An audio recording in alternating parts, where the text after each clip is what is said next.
नमस्कार, प्रादेशिक समाचार के साथ मैं प्रियंका। पहले मुख्य समाचार। प्रधानमंत्री आज लखनऊ में वैश्विक निवेशक सम्मेलन का उद्घाटन और ग्लोबल ट्रेड शो का करेंगे शुभारंभ। राज्य मंत्रिपरिषद ने लगभग 20 लाख लाभुकों को इस वर्ष दिसंबर तक मुफ्त अनाज देने समेत 25 प्रस्तावों को दी मंजूरी। झारखंड विधानसभा का बजट सत्र 27 फरवरी से 24 मार्च तक 17 दिन चलेगी सदन की कार्यवाही। केंद्रीय विश्वविद्यालयों में नामांकन के लिए 12 मार्च तक भरे जाएंगे आवेदन। 21 से 31 मई के बीच होगी प्रवेश परीक्षा। और नागपुर में पहले टेस्ट मैच के पहले दिन कल ऑस्ट्रेलिया 177 रनों पर सिमटी। भारत आज 1 विकेट पर 77 रन से आगे खेलने उतरेगी। और अब समाचार विस्तार से। प्रधानमंत्री नरेंद्र मोदी आज लखनऊ में उत्तर प्रदेश वैश्विक निवेशक सम्मेलन का उद्घाटन और ग्लोबल ट्रेड शो का शुभारंभ करेंगे। इस 3 दिवसीय सम्मेलन में 41 देशों से 400 से अधिक प्रतिभागी, केंद्रीय मंत्री, कई अन्य मंत्री और 10 भागीदार देशों के राजनयिक समेत प्रमुख कंपनियों के मुख्य कार्यकारी अधिकारियों के भाग लेने की आशा है।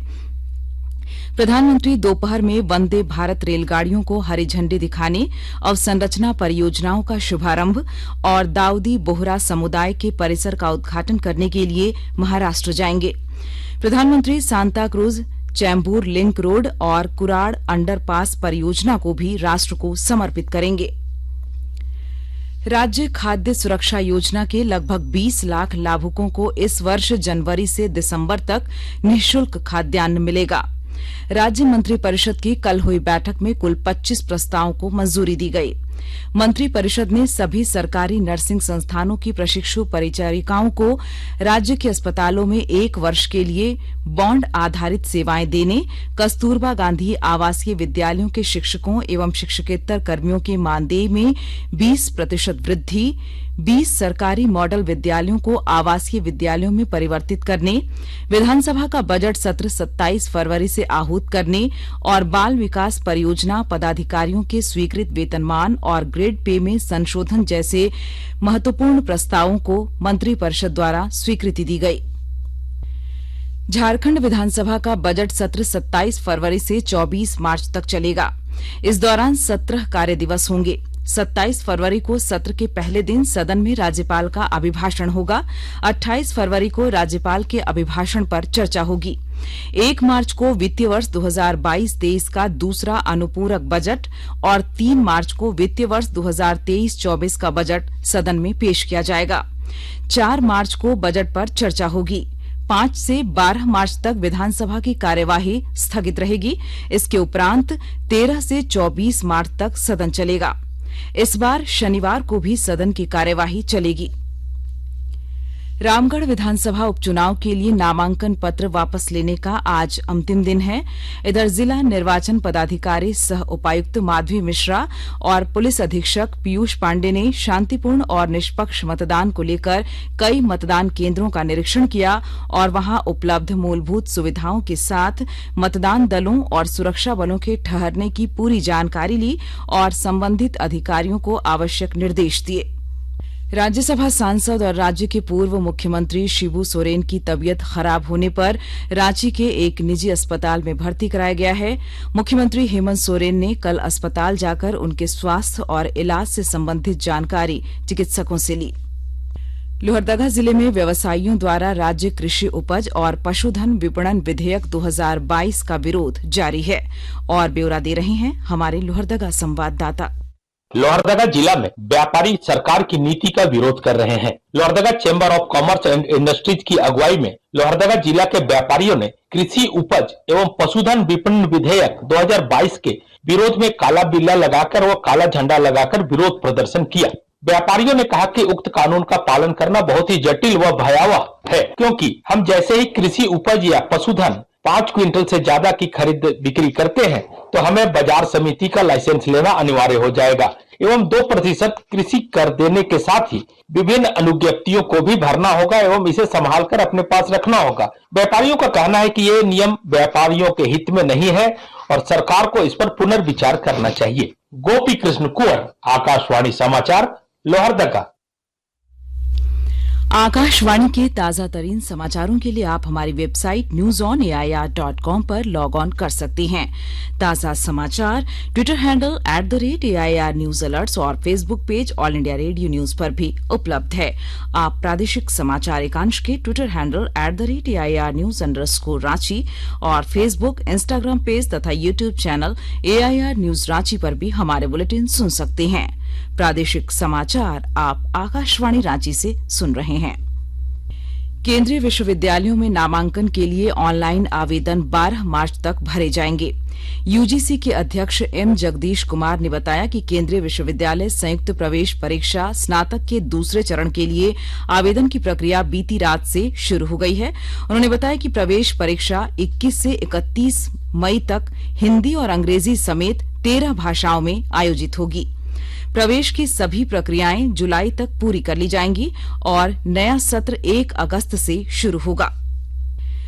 भ्रष्टाचार निरोधक ब्यूरो एसीबी ने धनबाद के जिला खाद्य सुरक्षा पदाधिकारी अभिषेक आनंद और उसके एक सहयोगी को कल 20,000 रूपये रिश्वत लेते रंगे हाथ गिरफ्तार कर लिया।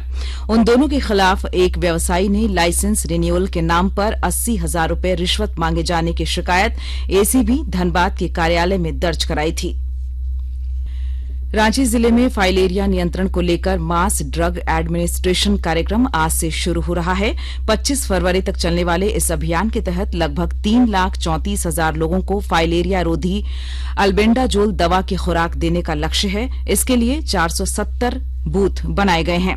इसके अलावा घर घर जाकर भी लोगों को दवा की खुराक दी जाएगी। इस अभियान के लिए 82 क्विक रिस्पांस टीम बनाई गई है। राज्य में पिछले 24 घंटे के दौरान मौसम शुष्क रहा। सबसे अधिक तापमान 33.4 डिग्री सेल्सियस चाईबासा में और न्यूनतम तापमान 7.5 डिग्री सेल्सियस खूंटी में दर्ज किया गया। मौसम विभाग के पूर्वानुमान में रांची और इसके आसपास के क्षेत्रों में अगले 3 दिनों तक आसमान साफ रहेगा और मौसम शुष्क रहेगा। नागपुर में खेले जा रहे पहले टेस्ट मैच के दूसरे दिन आज भारत 1 विकेट के नुकसान पर 77 रनों से आगे खेलने के लिए उतरेगी। इससे पहले कल टेस्ट मैच के पहले दिन ही ऑस्ट्रेलिया की पूरी टीम अपनी पहली पारी में 177 रनों पर सिमट गई।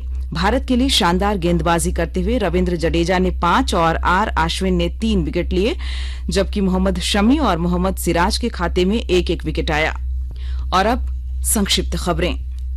रांची के सांसद संजय सेठ ने भारी उद्योग मंत्रालय के संयुक्त सचिव से एचईसी के पुनरुद्धार की दिशा में पहल करने और कर्मियों के लंबित वेतन समेत अन्य मांगों से अवगत कराया। सेंट्रल यूनिवर्सिटी झारखंड में 8 सप्ताह के व्यावसायिक कौशल विकास कार्यक्रम की कल शुरुआत हुई। इस कार्यक्रम में विद्यार्थियों को जॉब मार्केट की जरूरतों के अनुकूल कौशल विकास का प्रशिक्षण दिया जा रहा है। गुमला थाना क्षेत्र के करौंदी के समीप एक मोटरसाइकिल के अनियंत्रित होकर पलटने से 3 युवकों की मौत हो गई। ये तीनों युवक रायडीह थाना क्षेत्र के माझा टोली के रहने वाले थे। और झारखंड राजभवन उद्यान आम लोगों के लिए आज भर खुला रहेगा। इस उद्यान में लगे फल फूलों और औषधीय पौधों को देखने के लिए अब तक लाखों लोग आ चुके हैं। राजभवन उद्यान को इस वर्ष 31 जनवरी से लोगों के लिए खोला गया था।